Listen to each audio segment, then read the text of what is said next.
Chapter 27. Money in the Sea. The magician who makes gold swim, $30,000,000 in a shoal of cod, 200% profits in salmon, how French sardines are made in Maine, vast money in bivalves, John Bull, Brother Jonathan, and the seal fisheries, chasing a Greenland whale, old salts who have made their pile, why salt fish is worth more than fresh, the greatest reservoir of wealth, a leaf from a business ledger. Gold floats in the air, swims in the sea, springs up out of the earth, and lies deep hid in the mountain bed. How can gold swim? In the form of millions upon millions of tiny creatures whose destruction brings gold into the pockets of their captors.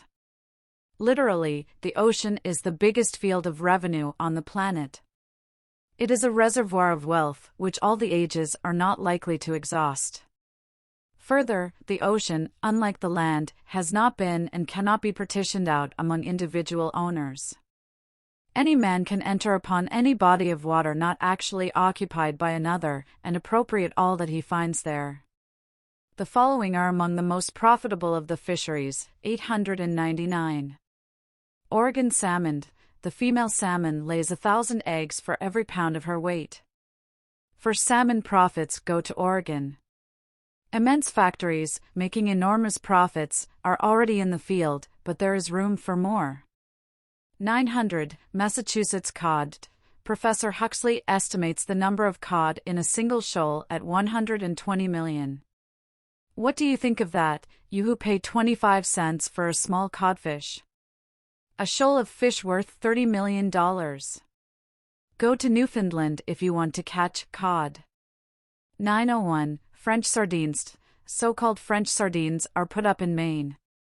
They have a foreign label and command twice the price they would if it were known that they are a native product. The deception, however, is only in the name, for they are in no way inferior to the foreign brand. As an example of the enormous profits, we have it for a fact that herrings worth, when fresh, not more than $50,000, were put up as sardines in cans holding 1 pound each, and in that style they brought $770,000. This is the secret of the way some people get rich. 902. Sea otters. These are not so plentiful as formerly, but the increased price of the skins partly makes up for the less number of furs. A few years ago a schooner sailed from Boston to the northern Pacific in quest of these slippery sea tenants, and in the course of 3 trips netted $75,000. 903. Arctic whales. Rivals of whale oil have reduced the price of that lubricant, but there are yet many vessels engaged in the enterprise. When we consider that the whaling industry has contributed $680 million to the wealth of England, Holland, and the United States, we can see what enormous profits have been reaped by those engaged in the business. From Sandy Hook to Cape Cod, all along the coast, there are retired sea captains who have feathered their nest with the sails of whale blubber.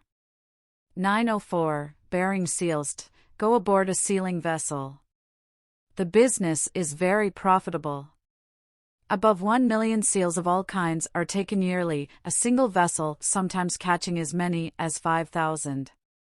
As these seals are taken by vessels owned and manned by legalized companies, the profits are not so subject to fluctuation as in what is called individual luck.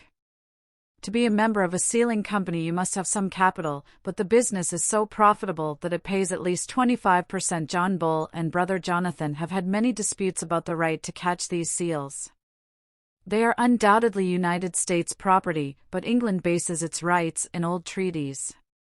However, if the catch is not restricted, the indiscriminating slaughter will soon diminish the number so that there will not be enough seals worth fighting about.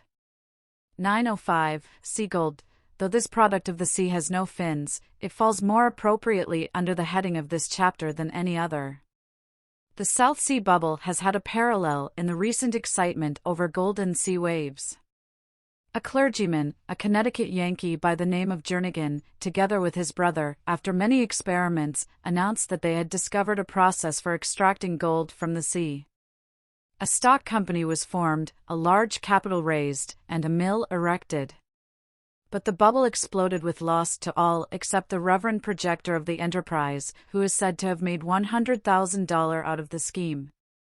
At least, a loose leaf from his ledger, which he left behind in his flight, indicates that about that sum was inveigled from the pockets of the deluded members of the company. However, some of them still have faith in the enterprise. It has been known to chemists for a long time that gold is contained in seawater. The only question is whether it is in sufficient quantities to pay for the cost of its extraction. It may yet be found that what is at present regarded as a gigantic swindle contains the seeds of a profitable industry.